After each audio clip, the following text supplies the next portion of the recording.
नाज़रीन, प्रोग्राम वकील साहब में आपका बहुत बहुत इस्तकबाल है। मैं हूं आज़म आज़मी। प्रोग्राम वकील साहब के ज़रिए नाज़रीन हमारी कोशिश होती है कि आपके जहन में कोई कानूनी उलझन हो, कोई परेशानी हो, कुछ जानना चाहते हो तो वो घर बैठे एक फ़ोन कॉल के ज़रिए आप मालूम कर सकते हैं। नाज़रीन, कई बार कानून हमें बहुत पेचीदा नज़र आता है, वो इसलिए कि हमें कानून की बारीकियां नहीं मालूम होती, हम कानून को समझने की कोशिश नहीं करते। लेकिन एक ज़िम्मेदार शहरी होने के नाते हमें ये बारीकियां मालूम होनी चाहिए। इसलिए हम अपनी नौयत का एक अलग प्रोग्राम लेकर आए हैं ताकि आप कानून को करीब से जानें। प्रोग्राम में आज हम बात कर रहे हैं घरेलू तशद्दुद के बारे में। नाज़रीन, दुनिया को एक बुरे दौर का सामना करना पड़ा और वो दौर है कोरोना का दौर। हालांकि नाज़रीन, ये दौर अभी ख़त्म नहीं हुआ है, इसलिए जो भी गाइडलाइंस हुकूमत ने तय की हैं उसे फॉलो करें। नाज़रीन, कोरोना के दौर में दुनिया ने बहुत सारे उतार चढ़ाव देखे। कितने लोग हमसे रुखसत हो गए, कितने ऐसे थे जो हमसे दूर थे वो करीब आ गए, घर वालों के साथ एक छत के नीचे रहने लगे। लेकिन वहीं कुछ लोगों के लिए ये वबाल जान भी बन गया। 24 घंटे साथ रहने की वजह से तनाव का माहौल देखने को मिला और ये तनाव इतना बढ़ा कि मामला पुलिस और कोर्ट तक पहुंचा। एक दो नहीं, बेशुमार ऐसे केसेस हमें देखने को मिले हैं। नाज़रीन, इस वबा के इब्तदाई महीनों में अक़वाम मुत्तहिदा यानी यूनाइटेड नेशन ने पेशन गोई की थी कि कोरोना या लॉकडाउन से हर 3 माह बाद सिनफी या जेंडर बुनियाद पर तशद्दुद के 15 मिलियन इजाफी वाक़यात सामने आ सकते हैं। अफसोस की बात यह है कि ये पेशन गोई सच साबित हुई है। लॉकडाउन के सबब दुनिया भर में कई मसाइल सामने आए और ऐसे मसाइल में शादीशुदा जोड़ों के दरमियान अलहदगी समेत घरेलू तशद्दुद में इजाफा भी शामिल है। दुनिया के मुख्तलिफ ममालिक से आने वाली रिपोर्ट्स के मुताबिक कोरोना वायरस की वजह से लॉकडाउन के बायस घरेलू तशद्दुद और ख़ास तौर पर ख़वातीन पर तशद्दुद के वाक़यात में हैरान कुन इजाफा देखा गया है। नाज़रीन, तमाम मसाइल पर बात करने के लिए हमारे साथ मौजूद है सुप्रीम कोर्ट के मारूफ वकील अश्वनी दुबे जी। अश्वनी जी, बहुत बहुत आपका स्वागत है, इस्तकबाल है प्रोग्राम में हमारे। बहुत बहुत धन्यवाद।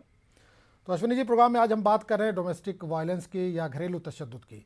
तो डोमेस्टिक वायलेंस एक्चुअली होता क्या है, इसके बारे में थोड़ा सा डिफाइन कर दीजिए, उसके बाद कॉलर्स को शामिल करेंगे। जी, आजम भाई, बहुत ही सटीक और बहुत ही वाजिब प्रश्न पूछा है आपने। डोमेस्टिक वायलेंस एक सिविल लॉ है और जिसके मुताबिक घर के अंदर किसी महिला के साथ अगर किसी प्रकार की घरेलू हिंसा होती है, हम्म। उस हिंसा में उसको मानसिक रूप से, शारीरिक रूप से या किसी भी तरह से प्रताड़ित किया जाता है या उस महिला को घर से निकाला जाता है, हम्म। तो वो महिला protection of women from domestic violence act जो है उसके तहत या तो प्रोटेक्शन ऑफिसर के सामने जाकर के अपनी अर्जियां लगा सकती हैं और कह सकती हैं कि मुझे भी उसी लेवल का रेजिडेंस का और रहने का स्टेटस चाहिए जिस लेवल का रेजिडेंस और रहने का स्टेटस मेरे पति का है। हम्म। दूसरा, वो उस लेवल पे मेंटेनेंस भी मांग सकती हैं, तो जो इनकम होती है उस इनकम के प्रोपोर्शनेट में अदालतें इनकम देती हैं। ये तो हो गया सिविल लॉ। अब क्रिमिनल लॉ की तरफ बात करें तो एक हिंसा ऐसी भी जिसमें क्रुएलिटी होती है। हम्म। वो क्रुएलिटी इंडियन पीनल कोड की धारा 498A में डिफाइंड है, जिसके मुताबिक जो डाउरी से संबंधित बातें होती हैं या किसी प्रकार की मानसिक क्रुएलिटी होती है, उनके साथ अत्याचार होता है, तो वो सीएडब्ल्यू सेल, जो क्राइम अगेंस्ट विमेन सेल है, जी जी। उस सीएडब्ल्यू सेल में जाकर के अपनी कंप्लेंट दे सकती हैं और उसके बाद इंक्वायरी के बाद वहां पर जो भी लोग उसमें ऑफेंस करते हैं या इस तरह के जो है अपराध करते हैं, उनके ऊपर मुकदमा पंजीबद्ध होता है। पुलिस इंक्वायरी करें, मुकदमा पंजीबद्ध करती है। ये कुल मिलाकर नटशेल में दो प्रोविजंस हैं जो घरेलू हिंसा, सिविल और क्रिमिनल, दोनों को डील करते हैं।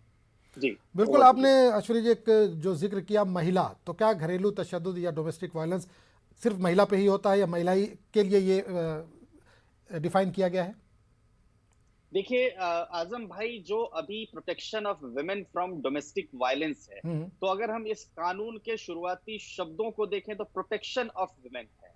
तो वुमेन के प्रोटेक्शन के लिए ये कानून बनाया गया है। तो मैं समझता हूं कि अभी तक जो कॉमन सेंस में मोर और लेस जो उसका बेनिफिट मिलता है वो महिलाओं को मिलता है। लेकिन हिंसा का मतलब ये होता है कि अगर महिला भी हिंसक हो जाती है तो वो उसके तहत जो इंडियन पीनल कोड की सुसंगत धाराएं हैं, उन सुसंगत धाराओं के तहत उस महिला के खिलाफ भी मुकदमा पंजीबद्ध होगा। लेकिन वो घरेलू हिंसा जैसी बात ना कह के जो पर्टिकुलर ऑफेंस कमिट होता है उस कमिट ऑफेंस के तहत मुकदमा पंजीबद्ध होता है। अगर मारपीट करते 323 लगेगा, जान से मारने का प्रयास से 307 लगेगा, खाने में कुछ जहर देने की कोशिश, वो तमाम जो जिस तरह के ऑफेंसेस हैं वो फिर वहां पर एप्लीकेबल होते हैं। तो घरेलू हिंसा, खास तौर से अगर हम कानून की बात करें तो घरेलू हिंसा का जो कानून है वो घरेलू हिंसा का कानून मोस्टली महिलाओं के प्रोटेक्शन के लिए, महिलाओं के लिए, खासतौर से मैरिड महिलाओं के लिए बना है। Over to you. आजम भाई। चलिए, बिल्कुल इस पर लगातार हम बात करते रहेंगे। नाज़रीन, अगर आपके जहन में भी कोई भी सवाल है, कानूनी कोई भी उलझन है, कोई पेचीदगी है, तो अश्विनी साहब हमारे साथ लगातार बने हुए हैं, आप कॉल कर सकते हैं। जो टीवी स्क्रीन पर नंबर फ्लैश हो रहे हैं उस पर आप कॉल कर सकते हैं। तो अश्विनी जी, हम बात कर रहे थे घरेलू हिंसा की या घरेलू तशद्दुद की। तो अगर किसी को लगे कि उस पर घरेलू तशद्दुद या हिंसा हो रही है, तो सबसे पहले वो महिला क्या करे, कहाँ जाए? देखिए, सवाल अब यहाँ पर है कि सबसे पहले घरेलू हिंसा में ये समझना है कि क्या उस हिंसा में उनको चोट लगी है, क्या उस हिंसा में उनके साथ ज्यादती हुई है शारीरिक रूप से। तो वो निश्चित तौर पर पहला काम करें कि पुलिस के पास जाएं।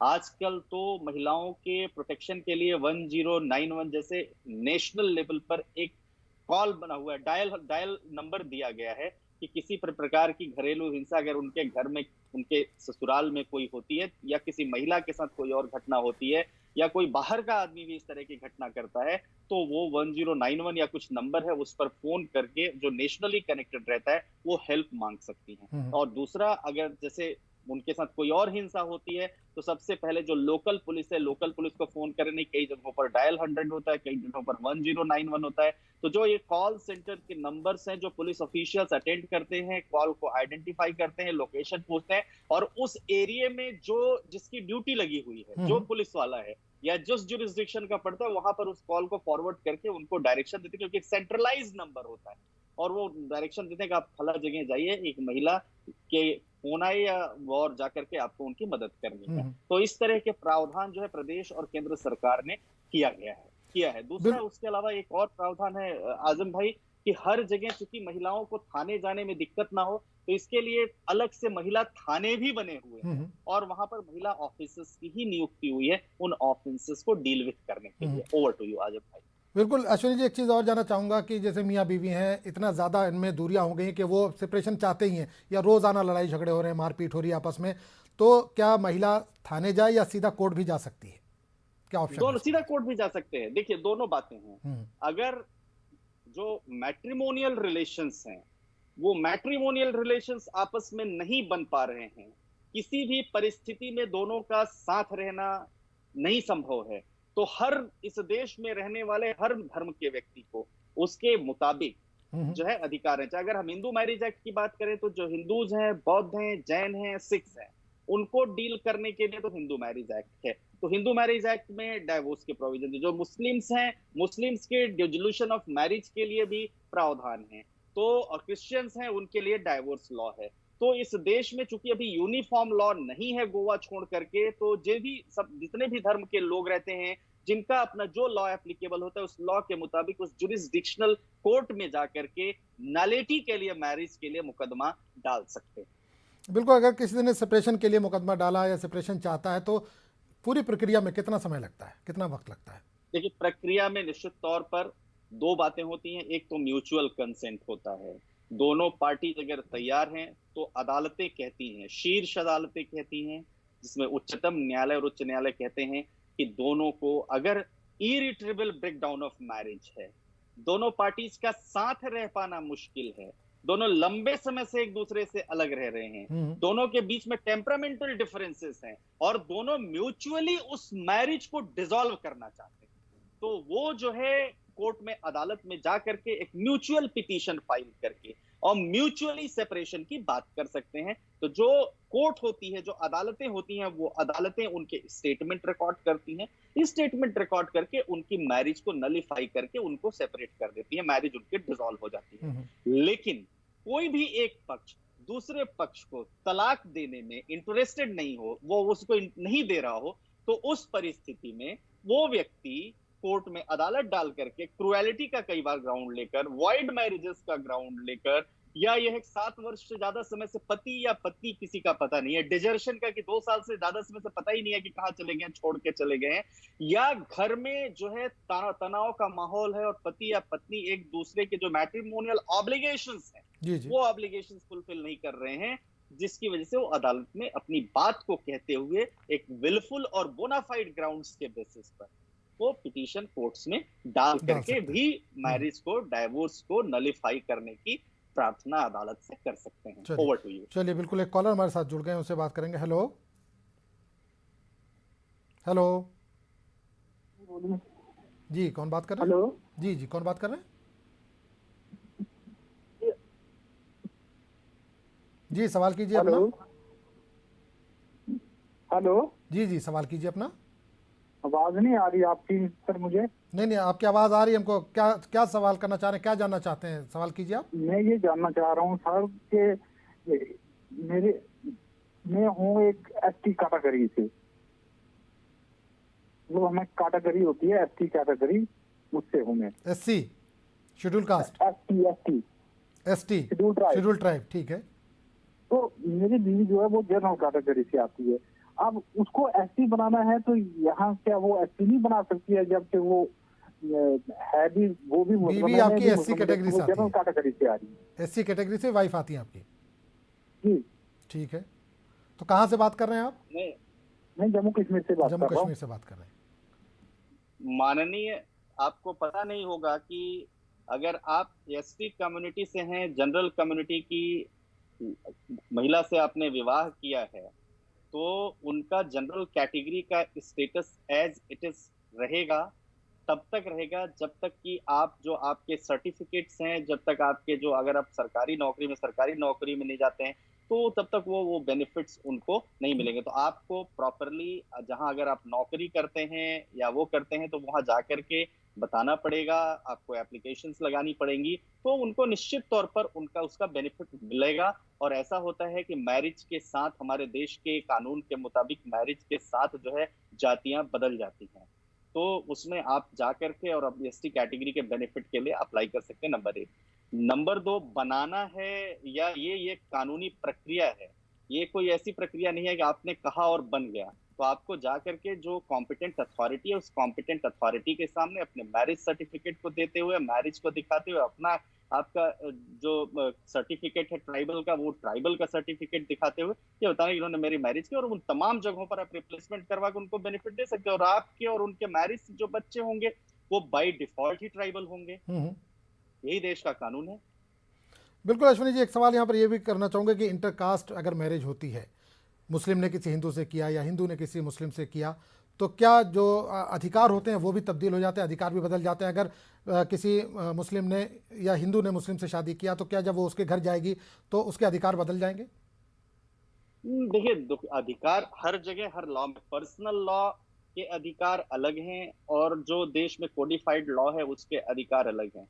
अब एक जनरल सी बात समझिए कि कोई मुस्लिम पुरुष हिंदू महिला से विवाह करता है, तो वो महिला अपने पिता की प्रॉपर्टी से राइट्स नहीं छोड़ती। उसके पिता की प्रॉपर्टी में राइट्स होते ही होते हैं, प्रोवाइडेड कि उसने अपना रिलीजन नहीं चेंज किया हो।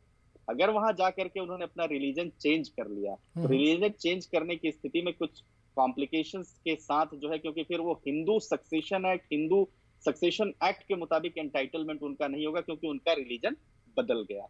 लेकिन वो रिलीजन चेंज नहीं करती हैं, वो एज इट इज हिंदू ही रहती हैं, और दो वो मुस्लिम ही रहते हैं, तो उस परिस्थिति में उनका राइट वहां पर वो अपना बीइंग द डॉटर वो क्लेम कर सकती है। Point number 1। पॉइंट नंबर 2 है, वाइस वर्सा लेते हैं, कोई मुस्लिम महिला और हिंदू पुरुष से शादी करती है, तो मुस्लिम लॉ में जो उस महिला को अपने पिता की संपत्ति में उत्तराधिकार का जो लॉ है, वो तब तक ही होगा जब तक कि वो रिलीजियस कन्वर्जन नहीं होगा। तो ऐसे ऐसे कॉम्प्लिकेशंस जो है, ऐसी बातें हैं ना, जब तक या पिता अपनी संपत्ति में से अपना हिस्सा अपनी बेटी को दे दे, चाहे किसी भी परिस्थिति, चाहे मुस्लिम पिता हो चाहे हिंदू पिता हो, तो वो मिलेगा। अदरवाइज, क्योंकि अगर आप एक हम लॉ की बात करें, तो लॉ शुरू ही होता है, अगर हिंदू लॉ है तो हिंदुओं के लिए बना है, जो मुस्लिम लॉ है तो मुस्लिम के लिए बना है। तो इसलिए इनहेरिटेंस का लॉ, इस तरह सक्सेशन का लॉ, इसलिए एडॉप्शन का लॉ, इसलिए मैरिज का लॉ, इसके लिए यूनिफॉर्म सिविल कोड की जो प्रक्रिया चल रही है, यूनिफॉर्म होगा तो सारी महिलाओं को, चाहे इस भारत के, हिंदुस्तान के रहने वाले किसी भी रिलीजन से होंगी, उनको वो अधिकार सब एक मिलेंगे। तो उसके लिए जो चर्चा चल रही है, इसलिए चर्चा चल रही है। तो हर जो उसमें अलग अलग जो धर्म पंथ और संप्रदाय के लोग हैं, उनके लिए अलग अलग लॉज यहाँ पर बने हुए हैं। ओवर टू यू आजम भाई। बिल्कुल, एक सवाल यहाँ पर यह है कि अगर कोई मुस्लिम अपर कास्ट है, वो किसी एससी या एसटी से उसने शादी की, तो क्या उसका वो अधिकार बना रहेगा कि शादी के बाद वो अगर जॉब करना चाहे, कहीं रिजर्व कैटेगरी में जॉब करना चाहे जहाँ एससी एसटी के लिए रिजर्वेशन अक्सर जगहों में जॉब में या एजुकेशन में होता, तो क्या शादी के बाद वो उसको मिलेगा? अब ये बड़ा आपने टेक्निकल और लीगल प्रश्न पूछा है। तो देखिए क्या होता है कि जैसे ही हमारा स्टेटस चेंज होता है, अगर अपर कास्ट मुस्लिम है, अपर कास्ट मुस्लिम किसी दूसरे मतलब निचली जाति के मुस्लिम से शादी करता है तो निश्चित तौर करती है तो निश्चित तौर पर उसके जो राइट्स हैं वो वहां पर उसके हिसाब से मिलेगा। लेकिन अगर अपर कास्ट लोअर कास्ट से अपर कास्ट में आते हैं तो अपर कास्ट बनने के बाद फिर उनको राइट मिले, क्योंकि दोनों आप डुअल बेनिफिट्स नहीं क्लेम कर सकते हैं इस कंट्री में। मैरिज के साथ अगर आपका स्टेटस बदल रहा है तो उसी मैरिज के साथ आपके जो लीगल राइट्स हैं वो भी बदल रहे हैं। ठीक है, अगर उसने धर्म परिवर्तन नहीं किया तो मतलब वो अपने मजहब पे कायम है वो फिर? नहीं, मजहब यहाँ पर आपने प्रश्न पूछा कि अपर मुस्लिम और लोअर नहीं मुस्लिम। मैं कह रहा हूँ अगर अगर अगर उसने अपने मजहब पे रहते हुए शादी की लेकिन अपने मजहब पर वो कायम है तो क्या अगर कहीं बेनिफिट वो लेना चाहे रिजर्वेशन का तो मिलेगा उसको? मिलेगा, निश्चित तौर पर मिलेगा। अगर उन्होंने कन्वर्जन नहीं किया है और अपने रिलीजियस दो डिफरेंट रिलीजन्स के लोग एक दूसरे के साथ रह रहे हैं लेकिन अपना रिलीजन प्रोपोगेट कर रहे हैं, हिंदू है तो पूजा कर रहे हैं, मुस्लिम है तो इबादत कर रहे हैं, तो उनको उसका बेनिफिट मिलेगा। वो तभी होगा जब स्पेशल, लेकिन एक बात ये भी देखें कि इसी देश में मैरिज को रजिस्टर करने का भी अधिकार है। तो स्पेशल मैरिज एक्ट, आजम भाई, इस देश का जो स्पेशल मैरिज एक्ट हर जो दो रिलीजियस कम्युनिटीज के बीच के लोगों के बीच में मैरिजेस होती है वो mandatorily that needs to be registered. तो स्पेशल मैरिज एक्ट आते ही तो वो स्टेटस तो अपने आप बदल ही जाएगा अगर वो रजिस्टर हुआ है तो। चलिए बहुत बहुत शुक्रिया। तो नाज़रीन, आपके जहन में भी कोई भी सवाल है कानून से मुतालिक, कानून की पेचीदगियों से मुतालिक, कोई भी उलझन है तो बिला झिझक आप कॉल कर सकते हैं। जो नीचे नंबर फ्लैश हो रहे हैं उस पर आप कॉल कर सकते हैं। अश्विनी साहब लगातार हमारे साथ मौजूद हैं जो आपके उलझनों को दूर करने की कोशिश कर रहे हैं, आपके सवाल के जवाब देने की कोशिश कर रहे हैं। कॉलर हमारे साथ जुड़े हैं, उनसे बात करेंगे। हेलो हेलो, गलबन लाइन जो है वो ड्रॉप होगी। आज हम बात कर रहे हैं अश्विनी जी घरेलू तशद्दुद के बारे में। घर के अंदर अगर तशद्दुद हो रहा है, कोई हिंसा हो रही है और अगर कोई इसको देख रहा है तो क्या वो भी उतना ही जिम्मेदार होगा? अगर वो रोकने की कोशिश नहीं कर रहा या आगे केस नहीं बढ़ा रहा है या पुलिस में कंप्लेन नहीं कर रहा तो क्या वो भी उतना ही जिम्मेदार होगा? देखिए, ऐसा कोई लॉ नहीं है कि अगर आप प्रिवेंट नहीं कर रहे तो विटनेस हैं फिर आप। अगर जब तक आप पार्टनर इन क्राइम नहीं है तब तक आपके ऊपर ऑफेंस नहीं लगता। लेकिन अगर आपकी सहमति से हो रहा है, आप सामने खड़े हैं, मूक दर्शक बने हुए, तो कॉन्स्पिरेसी के पार्ट होते हैं। तो जैसे ही कॉन्स्पिरेसी के पार्ट होते हैं तो जो कॉन्स्पिरेसी का लॉ है एप्लीकेबल होता है। लेकिन आपके सामने हिंसा हो रही, जैसे आप जनरल कैट उसमें समझिए, आपके सामने हिंसा हो रही है और आप उसको प्रिवेंट करने की कोशिश नहीं कर रहे, एज ए सिटीजन आपकी जिम्मेदारी बनती है कि आप अथॉरिटीज को बुलाएं। अगर नहीं बुलाते हैं तो वहां पर विटनेस बने रहते हैं तो आपका मोटिव हो जाता है वो। तो वो कानून में, अदालतों में वो एक सिद्ध होने की प्रक्रिया है। और मैं समझता हूं कि अगर उनके सामने कोई ऑफेंस घटित होता है, वो मूक दर्शक भी हैं, वो उसको प्रिवेंट करने की कोशिश नहीं करते, अथॉरिटीज को इन्फॉर्म करने की कोशिश नहीं करते, पुलिस को नहीं बुलाते, तो वो उस कॉन्स्पिरेसी के पार्ट समझे जा सकते हैं और अदालतों में सिद्ध होने के, दोषी सिद्ध होने पर उनको सजा मिल सकती है। ऐसा नहीं हो सकता कि आपके सामने क्राइम होता रहे और आप विटनेस बन के। नहीं, मेरा जो सवाल था इस पस मंजर में था कि डोमेस्टिक वायलेंस के ताल्लुक से था कि अगर बिल्कुल मतलब ये बहू और बेटे में लड़ाई हो रही है, रोज मारपीट हो रही है और सास और ससुर उसको लगातार देख रहे हैं और कोई एक्शन नहीं ले रहे हैं वो, या उस पर कंप्लेन नहीं कर रहे या समझाने की कोशिश नहीं कर रहे हैं, तो क्या ये भी दोषी होंगे? देखिए, ये प्रूफ करने का विषय है। अगर महिला या पुरुष कोई अदालत में जाते हैं, कोर्ट में जाते हैं, कहते हैं कि हमारे सामने, इनके सामने ऐसी घटना हो रही है और ये कुछ नहीं बोल रहे हैं, तो दोनों बातें हैं। अगर घर की स्त्री, जैसे मान लीजिए पिता की प्रॉपर्टी है तो पिता अपनी प्रॉपर्टी से उनको बेदखल भी कर सकता है, माँ की प्रॉपर्टी में अपनी प्रॉपर्टी से बेदखल कर सकती है। समझाने की कोशिश नहीं कर रहे हैं, इसके लिए अगर विटनेसेस हैं वहां पर कि ये उसमें नहीं है, इसका मतलब वो शह देने की कोशिश कर रहे हैं। क्योंकि घर के अंदर अगर कोई माहौल ऐसा पैदा नहीं हो रहा है तो अगर बेटे के पिता माता है और उसको इंटरफेयर नहीं कर रहे, उनके सामने महिला के साथ अत्याचार हो रहा है, महिला के साथ ज्यादती हो रही, तो निश्चित तौर पर वो पार्टनर इन क्राइम माने जाएंगे। चलिए बहुत बहुत शुक्रिया अश्विनी जी, हमारे साथ लगातार बने रहिए। तो नाज़रीन, अश्विनी साहब हमारे साथ लगातार बने हुए। अगर आपके जहन में भी कोई कानूनी उलझन है, कोई सवाल है तो बिला झिझक आप कॉल कर सकते हैं। फिलहाल वक्त हो चला एक छोटे से ब्रेक का। ब्रेक के बाद हम फौरन हाजिर होते हैं।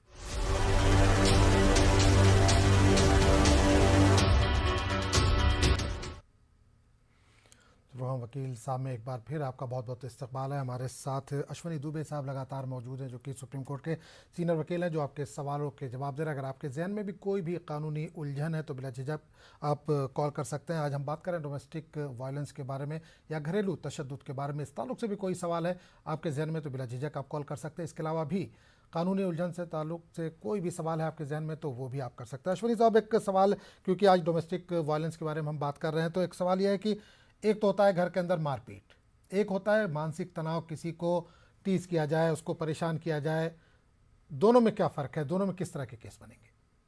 देखिए, टीज करना 498A के तहत जो धारा है उसके तहत क्रूएलिटी की श्रेणी में आएगा। ताने देना, टॉन्ट करना, टीज करना, परेशान करना, भोजन नहीं देना।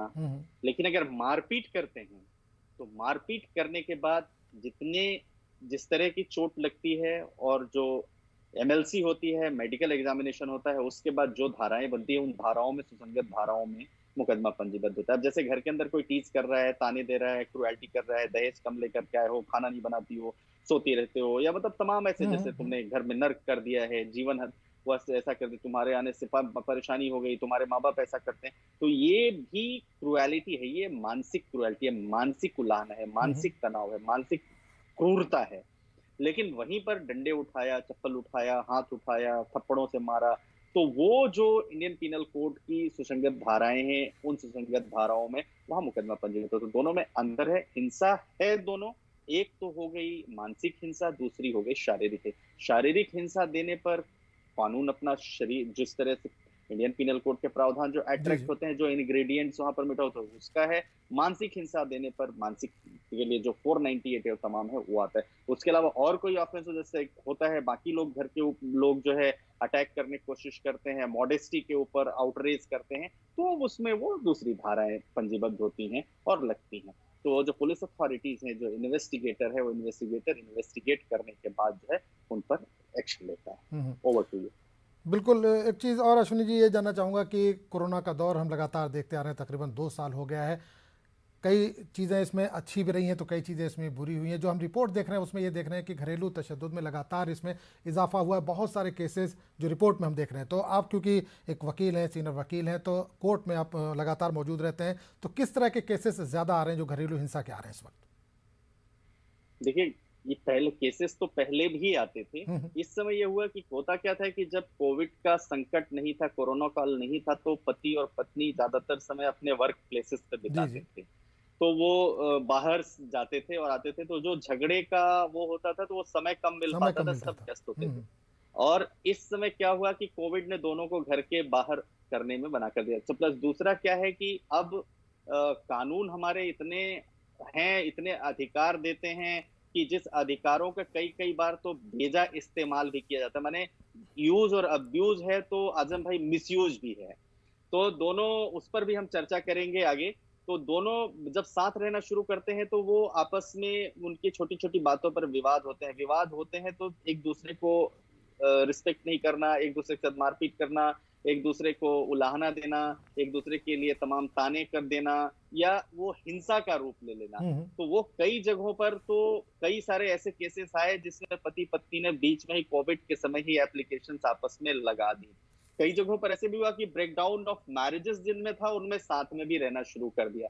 तो दोनों चीजें हुई। हम ऐसा नहीं कह सकते हैं क्योंकि भारत एक बहुत विशाल देश है, भारत में बहुत सारी चीजें समय के अनुसार बदलती रहती हैं, तो ऐसा एकदम से हम नहीं कहेंगे कि बहुत कुछ बढ़ा। हाँ, केसेस की संख्या चूंकि डिस्पोजल नहीं हुआ तो बैकलॉग जरूर बढ़ा वो केसेस पे, परंतु हम ये एकदम से नहीं कह सकते कि 10% या 20% की बढ़ोतरी हुई डोमेस्टिक वायलेंस के केसेस में, 10% या 20% की बढ़ोतरी हुई डाइवोर्स के केसेस में, क्योंकि कोविड के समय हस्बैंड और वाइफ दोनों घर में ही रहते थे, इसकी वजह से उनके आपस में झगड़े हुए। तो ऐसा कोई अभी आंकड़ा या ऐसा कोई सर्वे या ऐसे कोई जो है रिसर्च रिपोर्ट्स आई नहीं है जिसके बेसिस पे कहते हैं बहुत हुआ। हाँ, ये जरूर है कि कुछ केसेस जरूर ऐसे आए, बैकलॉग बढ़े, और वो वैसे भी नॉर्मल अब भी आ रहे हैं और पहले भी आए, ऐसा हुआ। लेकिन उस समय अगर हुआ भी तो लोगों ने आपस में उसको सेटल भी किया। बिल्कुल बिल्कुल। अश्विनी जी, एक चीज़ और जानना चाहूँगा प्राइवेसी के ताल्लुक से, क्योंकि प्राइवेसी में भी खलल पड़ा है कोविड की वजह से, खासकर मियाँ बीवी में, कि मेरा मोबाइल उसने देख लिया या उसका फ़ोन आया उसने अटेंड कर लिया, उसका इंटरनेट खुला हुआ है उसने कुछ उसकी प्राइवेट चीज़ें देख ली, या पर्सनल जो चीज़ें ऑफिस में वो करते तो वहाँ पर दिख गया। तो क्या ये प्राइवेसी भी इसी में आएगी, घरेलू तशद्दुद में आएगी, अगर मैंने अपनी वाइफ का कुछ देख लिया या मेरी वाइफ ने मेरा कुछ पर्सनल डाटा देख लिया तो? आजम भाई, सबसे पहले तो हमें ये समझना है कि राइट टू प्राइवेसी एक फंडामेंटल राइट है। सुप्रीम कोर्ट की 9 जजेस की बेंच की जजमेंट कहती है कि किसी के प्राइवेसी का इन्वेजन नहीं किया जाएगा। हर इंडिविजुअल को वो उसका मौलिक अधिकार है कि वो अपनी प्राइवेसी को मेंटेन रखे। तो इवन की सरकारों को भी रिस्ट्रिक्ट कर दिया गया, तो इंडिविजुअल्स तो रिस्ट्रिक्टेड है ही है, नंबर एक। नंबर दो, आपकी मर्जी के बिना आपके मोबाइल फोन को अगर भाभी जान देख लेती हैं तो ये भी आपकी प्राइवेसी का इन्वेजन हो गया। उनके मोबाइल आप देख लेती हैं तो वो उनके प्राइवेसी का इन्वेजन हो गया। नंबर दो। नंबर तीन, अगर कुछ ऑब्सीन मिलता है, देखा जाता है, तो उसके बाद तो यही हुआ कि दोनों का आपस में रह पाना संभव नहीं। इसीलिए सुप्रीम कोर्ट ने कहा कि अगर ऐसा लगता है कि दोनों में किसी बात हो तो आप कोर्ट जाकर के वोट डाल सकते हैं, मुकदमा डाल सकते हैं सेपरेशन का।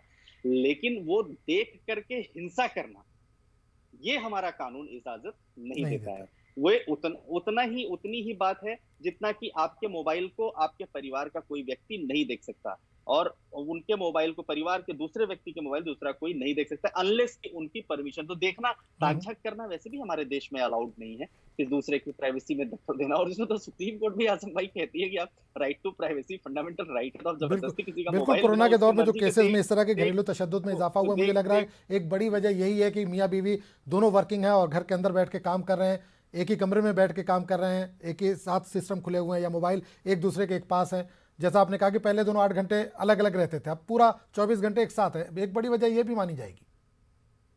हाँ, निश्चित तौर पर आजम भाई, क्या होता है कि टेम्परामेंटल डिफरेंसेस और स्ट्रेस का लेवल इतना है कि वो टेम्परामेंटल डिफरेंसेस और स्ट्रेस, और साथ ही साथ बाहर रह करके आप काम करते हैं और घर में काम करते हैं। दूसरा क्या होता है कि किसी भी काम को करने में ग्रेटिट्यूड फील नहीं करना। एक व्यक्ति तो होता है कि जैसे कि आपका कोई काम है तो मैं उसको आपके काम में आपकी मदद करने में मैं खुशी जाहिर करूं। दूसरा है कि मैं समझूं कि नहीं ये मेरे लिए भार है, तो मैं क्यों करूं, वो क्यों नहीं करे, वो क्यों करे, मैं क्यों नहीं करूं। तो ये जो सामाजिक समरसता थी, या एक जो परिवार की परंपरा थी, जिस परिवार में दूसरे की मदद करना, हाथ बटाना, वो सब पहले एक वैल्यूज समझे जाते थे हमारे देश में, हमारी कंट्री में, वो खत्म हुए। तो वो लोग आपस में साथ में आना। दूसरा, जो राइट्स मिले, उन राइट्स में राइट टू इक्वालिटी जो मिला कि महिला और पुरुष दोनों को बराबर कानूनी अधिकार प्राप्त है।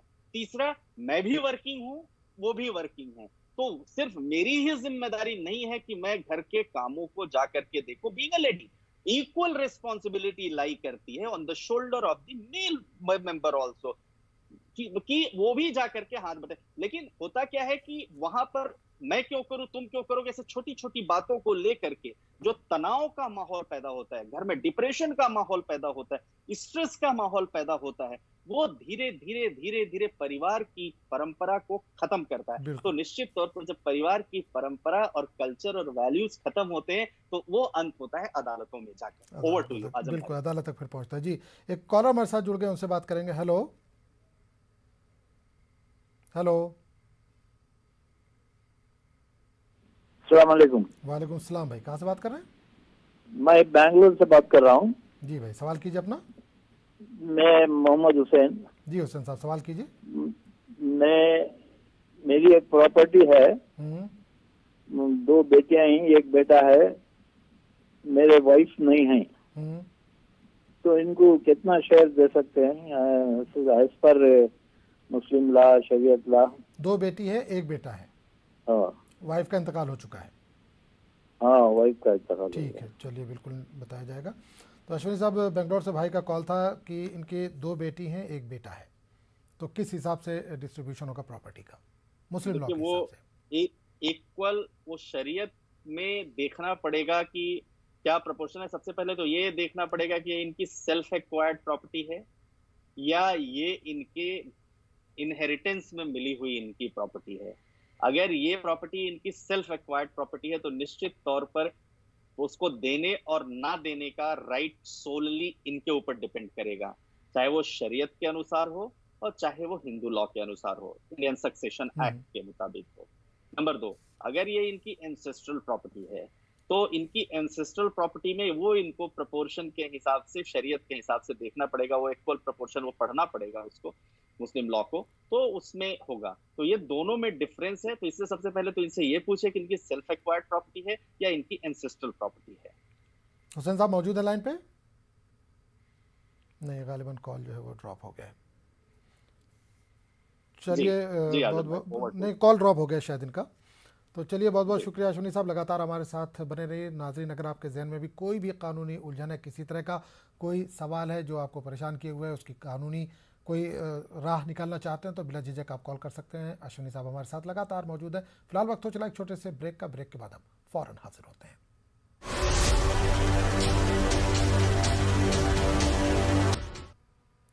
प्रोग्राम वकील साहब में एक बार फिर आपका बहुत बहुत इस्तकबाल है। तो नाज़रीन, अश्विनी साहब हमारे साथ लगातार मौजूद है जो आपके सवालों के जवाब दे रहे हैं। अगर आपके जहन में भी कोई भी कानूनी उलझन है तो बिला झिझक आप कॉल कर सकते हैं। कॉलर हमारे साथ जुड़ गए, उनसे बात करेंगे। Hello hello. हाँ हेलो जी, कहाँ से बात करें भाई? लखनऊ से बात कर रहे हैं। लखनऊ से नाम बताइए अपना। नाम मेरा अख्तर वहाब है। जी, अब आप सब बताइए क्या सवाल सवाल ये है? है कि माँ और बाप की जायदाद में लड़कियों की शादी अगर हो गई है तो उनका कितना है? माँ और बाप की जायदाद में लड़की की शादी हो गई है अगर तो? हाँ, लड़कियों शादी हो गई है और रिहायशी और खेती की जमीन में क्या है? ठीक है, चलिए बताया जाएगा। तो अश्विनी साहब, क्या इसका कुछ बेहतर जवाब दिया जा सकता है कि? देखिए, अगर अगर वही प्रश्न सीधा सीधा है कि अगर पैतृक संपत्ति है तो पैतृक संपत्ति में बेटी का, मैरिड बेटी का भी हक होगा। लेकिन इनकी अक्वायर्ड प्रॉपर्टी है तो उस अक्वायर्ड प्रॉपर्टी में हक देने और ना देने का पूरा राइट इनके ऊपर है। ये देना चाहते हैं या नहीं देना चाहते हैं।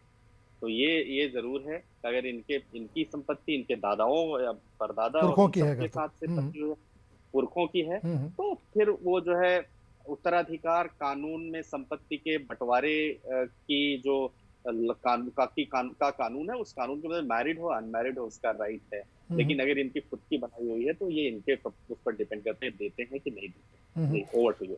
बिल्कुल बिल्कुल अश्विनी साहब, एक आपने यहाँ पर ये बात कही कि अगर पुश्तैनी जायदाद है तो उस पर लड़की का भी हक है। लेकिन क्या अगर वो बाप अपनी जायदाद जो है उसको बेचना चाहता है तो क्या लड़की उस पर रोक लगा सकती है, स्टे ले सकती है? नहीं, पुश्तैनी अगर है तो निश्चित तौर पर नहीं बेच सकते हैं। सॉरी, उनकी पुश्तैनी है तो उस बेटी का हक दिए बिना उसकी कंसेंट और सहमति के वो नहीं बेचा जा सकता नहीं है। बेच सकते। लेकिन उनकी सेल्फ एक्वायर्ड प्रॉपर्टी है तो बेटी जो है उस पे उन्हें बेचने से रोक नहीं सकती। तो नाज़रीन, अगर आपके जहन में भी कोई भी सवाल है, कोई भी कानूनी उलझन है तो बिला झिझक आप कॉल कर सकते हैं। जो टीवी स्क्रीन पर नीचे नंबर आ रहे हैं उस पर आप कॉल कर सकते हैं। अश्विनी साहब जो कि सीनियर वकील हैं सुप्रीम कोर्ट के, हमारे साथ जुड़े हुए हैं जो आपके सवालों के जवाब दे रहे हैं। तो अश्विनी साहब, आज हम बात कर रहे हैं घरेलू तशद्दुद के बारे में।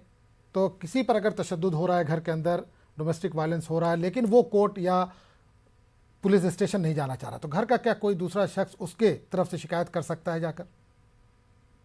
अगर इस तरह से वहां पर स्थिति है कि वो घर से बाहर नहीं निकल सकता है जो विक्टिम है, तो अब तो ऐसे कानून आ गए हैं कि फैमिली मेंबर्स भी जाकर के कंप्लेंट कर सकते हैं। और अगर जबरन रोका गया है, क्योंकि दोनों चीजें होंगी, अगर घर के अंदर जबरन रोका गया है तो वो भी एक ऑफेंस है क्योंकि वो फिर अनलॉफुल रिस्ट्रिक्शन हो गया।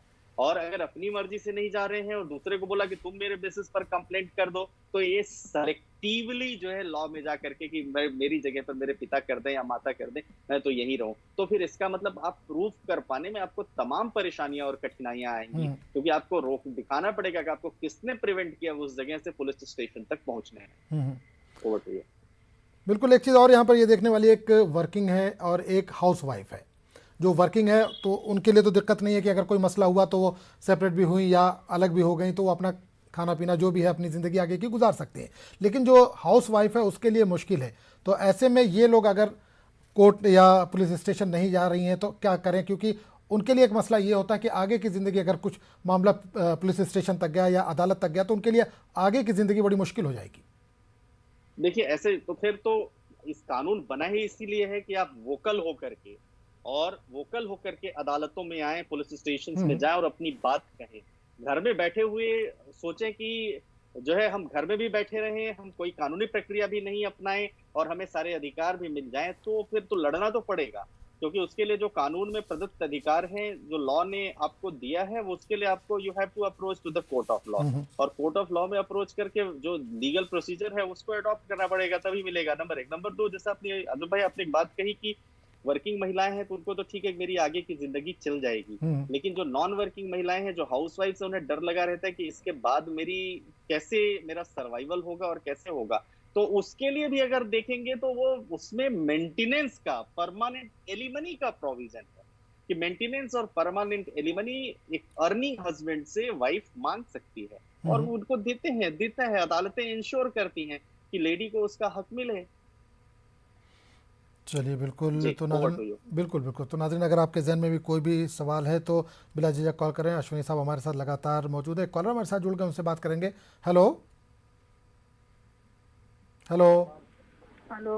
जी ये क्या नाम है, यूट्यूब मतलब उर्दू का चैनल है? जी जी बिल्कुल बिल्कुल। जी जी जी, आवाज़ बंद करिए।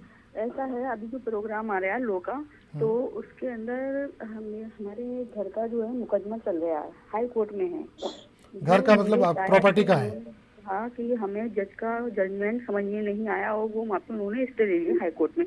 तो हम उससे किस तरीके से निकले? आज हमें 14 साल हो गए, तो हम बहुत परेशान हैं। सुप्रीम कोर्ट ने 2019 में एक जजमेंट दिया, जस्टिस फली एस नारिमन की बेंच ने, कि जो स्टे हैं, इंटरिम प्रोटेक्शंस हैं, वो हर 6 महीने में उनको रिविजिट करने की जरूरत है सिचुएशंस को, और लगता है कि उस स्टे को आगे बढ़ाने की जरूरत है, तो फिर मैजिस्ट्रेट या जजेस जो है रीजन रिकॉर्ड करेंगे। तो अभी जो 14 वर्षों से इनका मुकदमा स्टे में चल रहा है, तो ये दो बातें कर सकती हैं। एक एप्लीकेशन लगा सकती हैं in the light of that judgement कि साहब इतने समय से स्टे चल रहा है जिसकी वजह से फैसला नहीं हो पा रहा है और हमारा जो राइट है वो इन्फ्रिंज हो रहा है। दूसरा, वो स्टे के अगेंस्ट, चूंकि अब तो टाइम बार्ड हो गया, इनको सुप्रीम कोर्ट में अपील लगानी चाहिए थी, जो इन्होंने नहीं किया, तो अभी उस जजमेंट के लाइट में वो लगा सकती हैं एप्लीकेशन। तीसरा ये भी कर सकते हैं कि सुप्रीम कोर्ट में भी ये गुहार लगा सकती है, कह सकती है कि उनके मुकदमे की जल्दी सुनवाई हो, और 14 वर्षों से इनका मुकदमा पेंडिंग है, काफी लंबा समय निकल गया है, तो सुप्रीम कोर्ट एक टाइम बाउंड मैनर में एक लिमिट फिक्स करके हाई कोर्ट्स को रिक्वेस्ट कर देता है कि इस मामले की सुनवाई करिए। बिल्कुल। अश्विनी साहब एक सवाल यहाँ पे ये कि अदालती जो प्रक्रिया होती है उसमें बहुत समय लग जाता है। ये तो एक प्रॉपर्टी का केस इन्होंने बताया कि 24 साल का वक्त लग गया है, कि अगर जो इस तरह के घरेलू तशद्दुद वाले मामले होते हैं, डोमेस्टिक वायलेंस होते हैं, तो अगर इसमें भी इतना टाइम लग जाएगा तो फिर तो बड़ी मुश्किल हो जाएगी।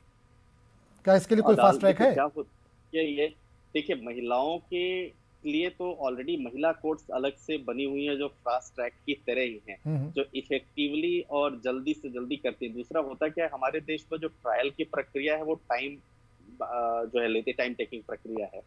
तीसरा, चूंकि इंफ्रास्ट्रक्चर भी अभी उस लेवल पर पूरे देश का डेवलप नहीं हुआ है, क्योंकि जजेस की भी कमी है, इंफ्रास्ट्रक्चर की भी कमी है, तमाम जो पैरा लीगल सर्विसेज है, जो उनकी सबऑर्डिनेट सपोर्टिंग रिक्वायरमेंट है एक मुकदमे के समयबद्ध तरीके से निस्तारण करने में, वो भी अभी कम है। जैसे क्रिमिनल मैटर्स में जैसे फॉरेंसिक साइंस लेबोरेटरीज की जांच है, जैसे पंचनाम उसकी एमएलसी रिपोर्ट आनी है, विसरा रिपोर्ट आनी है, पोस्टमार्टम रिपोर्ट आनी है, डॉक्टर्स को गवाही पे आना है, पुलिस के लोगों को आना है, क्योंकि ट्रांसफर होता है, तो ये सब एक ट्रायल की जो प्रक्रिया है वो ट्रायल की प्रक्रिया समय लेती है। तो उसका तरीका यही है कि अभी जैसे जिस तरीके से कोविड के समय नई इन्वेंशन हुई कि जो लोग नहीं भी जा पा रहे तो वो वीडियो कॉन्फ्रेंसिंग के माध्यम से भी अपनी बातें कर सकते, तो अगर इसको भी किया जाए। दूसरा, जजेस की संख्या बढ़ाने की जरूरत है, क्योंकि बैकलॉग बहुत है देश में, तकरीबन 4-4.5 करोड़ के आसपास, सही आंकड़ा अगर देखा जाए तो, मतलब कुछ कम या ज्यादा हो सकता है, इतने मुकदमे पेंडिंग है।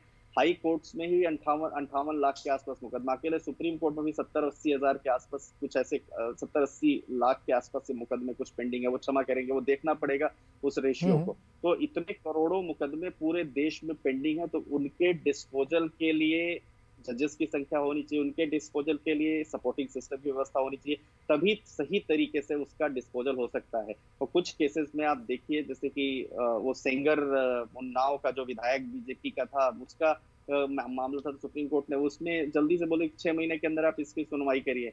और भी कुछ ऐसे मैटर्स थे जिसमें सुप्रीम कोर्ट ने जिनका ट्रायल ट्रांसफर किया उस स्टेट से किसी दूसरे स्टेट में, कहा कि यहाँ पर सुनवाई नहीं हो पाएगी।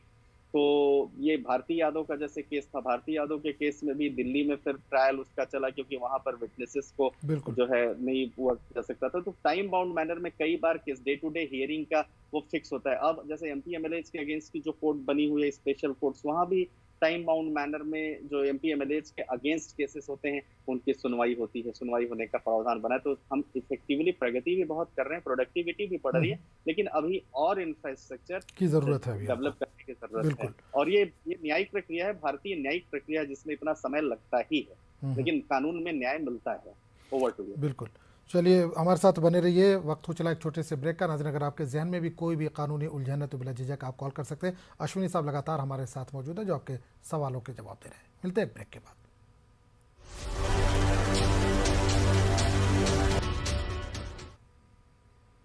तो प्रोग्राम वकील साहब में बहुत बहुत आपका इस्तकबाल है। तो नाज़रीन, अश्विनी साहब हमारे साथ लगातार मौजूद है, सुप्रीम कोर्ट के सीनियर वकील हैं जो आपके सवालों के जवाब दे रहे हैं। अगर आपके जहन में भी कोई सवाल है, कानून को लेकर कोई उलझन है, तो आप बिला झिझक कॉल कर सकते हैं। कॉलर हमारे साथ जुड़े, उनसे बात करेंगे। हेलो हेलो, मैं अख्तर वहाब लखनऊ से बोल रहा हूँ। जी अख्तर साहब। मेरी बहन की शादी हुई थी। पहली शादी मेरे बहनों ने बहन से की, दूसरी कर ली, मगर उसका बहन का हमारा हक वो जायदाद में है कि नहीं है उसका। तो उन्होंने अभी तलाक दिया है या नहीं दिया है? जी, आपके बहनोई ने दूसरी शादी कर ली आपने कहा, क्या अभी वो निकाह में है आपकी बहन? नहीं नहीं, अभी नहीं, दोनों यहाँ उसको हाँ बहन घर में है। नहीं, तो क्या उन्होंने तलाक दे दिया है, नहीं दिया है? नहीं, तलाक तो नहीं दिया। तलाक नहीं दिया, ठीक है। चलिए बिल्कुल। इनके बच्चे वगैरह भी हैं कुछ? अगर अब दूसरा सवाल ये है कि मेरे माँ नहीं दिया, तलाक नहीं दिया। नहीं, बच्चे भी हैं इनके कुछ? नहीं, इसके बच्चे नहीं है, बहन के हमारे, जो दूसरी जो की है उससे बच्चे हैं। उसके बच्चे, ठीक है। दूसरा सवाल बताइए। दूसरा सवाल ये है कि मेरे माँ बाप मर गए हैं और मेरे बाप ने जमीन खरीदी है या उनके दादा की थी, पहले की भी और अपनी भी खरीदी, तो उसमें बहनों का हक है कि नहीं? जो पुश्तैनी जमीन है, पुश्तैनी भी और वालिद की और वालदा की खरीदी हुई है। ठीक है, ओके, ठीक है, चलिए बताया जाएगा।